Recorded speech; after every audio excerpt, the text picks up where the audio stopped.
Hi guys, I have a surprise for you today. We only have one video. If you've been following along all week and if you have been doing your homework, I feel like you should be getting the hang of this. I know for myself, every day that I make these videos, I'm just repeating the same information over and over and over again. So hopefully you guys are getting the hang of this, and we will be practicing these during our live session today. But for today, I'm just going to introduce, what happens when A is a fraction. And so we'll do one video for this, and this is actually also our last video for the chapter. Next week, we're gonna have a quiz. We're gonna, study for our test because our test is already next week. So let's do it. Let's do this problem. So just one example today. Y equals 1/2 x squared.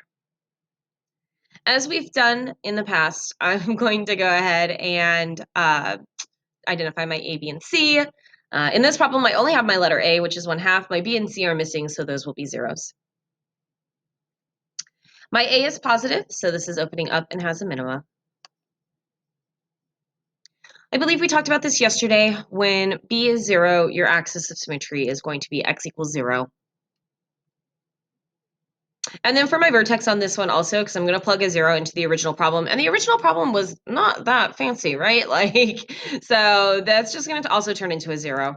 And so my vertex is on the origin. So because I didn't have a B or C in this problem, my parabola did not shift off of the origin. Remember, we talked about the parent function, which started at 0, 0. And so since I did not have anything added or subtracted to this one is also starting on the origin 0, 0. That also makes 0, 0 my y-intercept.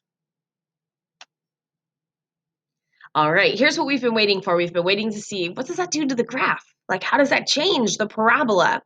So I'm going to draw my axis of symmetry and my vertex. And then here is where that fraction is going to really come into play. Now, I would suggest, when possible, changing the fraction to a decimal, or at the very least, when you're writing your special ordered pairs, writing those as decimals. So I have found that it is best for us when we're graphing an ordered pair that we are using a decimal and not a fraction. It's just less confusing. All right, my first special ordered pair normally is 1, 1, but I'm going to multiply that by 1/2.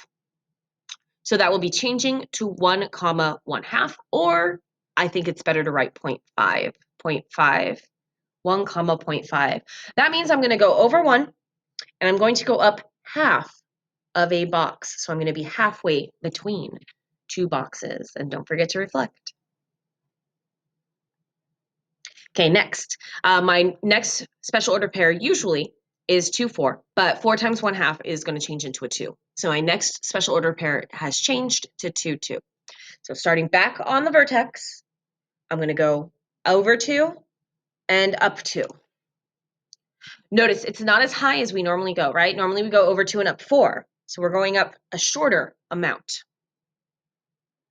My next special order pair is normally 3, 9, but half of 9 is 4.5.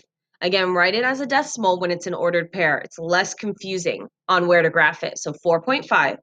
So back to the vertex, over 3, up 4, and then an extra half of a box. So you should be halfway between the 4 and the 5. Remember, part of what you're going to need to do on your test or your quiz is you're going to need to write me out, right, these ordered pairs, the special ordered pairs. So make sure you're practicing doing that. And then I want to point out that this parabola is a little bit wider than our normal parabola shape because it didn't go up as quickly. It rose slower because of the 1/2. Okay, so fraction letter A makes the parabola wider. Whole number letter A makes it skinnier. All right, we've got to answer one more question, but it's super easy because it's just the origin again. There's only one x-intercept. It's right here. It's my vertex, and that's 0, 0. All right, guys, this concludes all of our videos for this chapter.